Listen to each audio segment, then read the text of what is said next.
as incredible as it may seem, because it didn't open. Yes, right.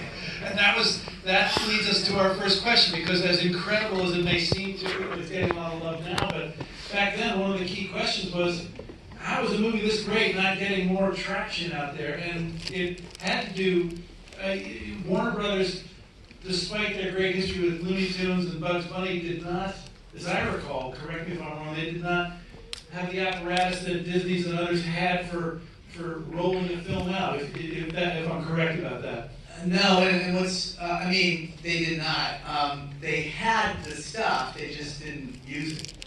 Right. And it's because of where we occurred in their recent history at that time. They had gone into animation, as every studio did, trying to chase the success that Disney was having with things like Little Mermaid and Lion King and Aladdin, and so everybody suddenly decided that animation could make money, which they didn't when I was first starting. They were all, I was told so many times that no animated film would make more than $50 million, and only Disney would do that. And I mean, by the heads of the studio. So things have changed. But at the time, they had spent a lot of money, like a lot of studios did, and gotten very little for it. So when we came up to bat, they were essentially heading for the exits. So, you know, they were kind of closing down the division as we were making the film. And so for us, it was kind of like having steerage on the Titanic and suddenly being allowed to run around first class. You know? It was like, you know, we'll all be dead in an hour, but hey man, look, we can smoke these cigars and have brandy. So we didn't know whether we'd ever get a chance like this again, where if we hit these unbelievable footage numbers, they would kind of stay away and let us make our movie. So part of the reason for, I think, the movie turning out the way it is because we got left alone, and part of the reason we didn't open well is because we got left alone. You know? They didn't realize what they had until we finally did a screening that I had been begging for forever, and they kept saying, why don't you finish a little more of the movie? So by the time we had a screening, we were like 70% finished. So a lot of the movie was in color, which is late for animation. Usually you screen a little earlier so that if there's any big changes, you can make them. And we got the highest test score the studio had in 15 years, and it was too late because they hadn't laid any groundwork for it.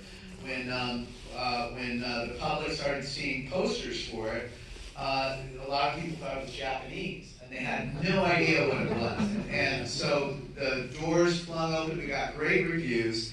We had these amazing test scores, and the doors flung open and sagebrush blew through the theater. And they make decisions on movies very quickly, and if you don't open on the opening weekend, they do some math and they figure out you're going to make this, and they're actually fairly close.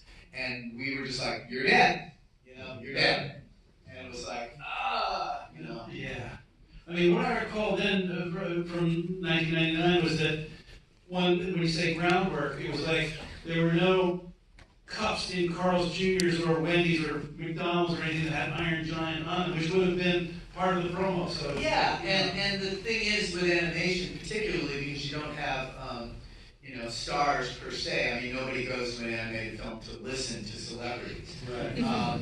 So they don't have anything tangible to advertise beyond the film itself. So you have to start laying groundwork for the movie early, and that's why, you know, like something like Incredibles 2, we had a teaser out, you know, a year before it opened. Right. And you get the audience just enough of a glimpse to let everybody know that it's coming. Right. And we didn't do that on Iron Giant. And, you know, they kind of left us to do it. So I had never directed a feature film before, and we gotta like start making some deals for like toys and stuff because they gotta get to work on them. So we like got these lame cheese platters out and like, hey, come on in, you know, we weren't the guys that should be doing this. We should be making a film. But we'd invite them in, and every single toy company said, yeah, when are you coming out? And we go, well, the studio hasn't given us a release date yet. And they go, we got to know a year in advance, so forget it. You know, let me know when they give you a release date. And there was only one toy maker that would take a flyer on us, and that was Thinkway, which made the Iron Giant toys that we had. And they're good toys. Highly collectible now. Highly collectible, because Thinkway went out of business, of course. Yeah. We were happy for anything we could get. So, there you are.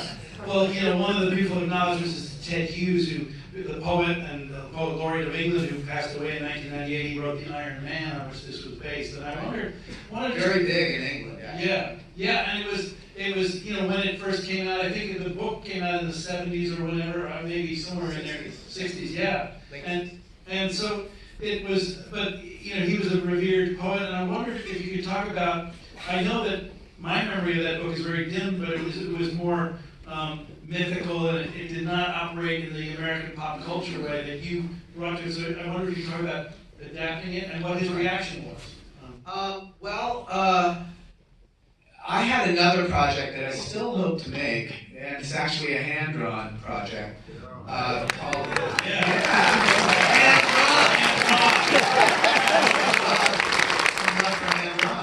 hand-drawn.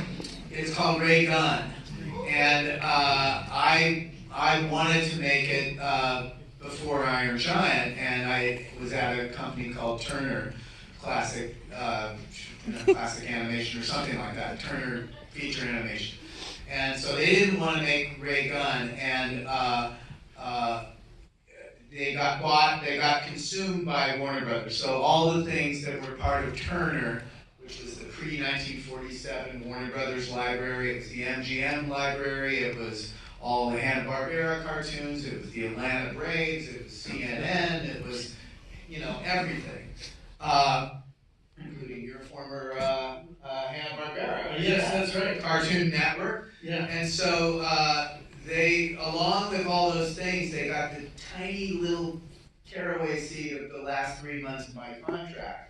And they said, well, we don't want to make Ray Gun, but we have a lot of stuff in development here. Is there anything that catches your eye? And so I was about to go on vacation, and I picked 3 things that I was kind of interested in, and one of them was the book, The Iron Man. And I read it, and I was charmed by it, but I came back to them with a different idea. And I said, what if a gun had a soul and didn't want to be a gun? And they liked that idea, and they gravitated toward it. The book, Hogarth has 2 parents, takes place in England on the coast. The giant just rises out of the sea, and he hangs out with Hogarth for a while, and the bits of him being able to come together was from the book. And about halfway through the book, it became a contest between the Iron Giant and a giant space dragon the size of Australia, flying back and forth into the sun. And I said, I really like this book, but to me the movie is about the boy and the robot. And I pitched an alternate story that had to do with a beatnik guy that owned a junkyard, and you know, Ken Mansley, this government guy with the Bureau of Unexplained Phenomena, setting it in United States and in 1957 because Sputnik was in the air and everybody was really nervous, and that was a perfect situation to drop a big metal man in the middle of. And so that's how we kind of got started on this. That's great.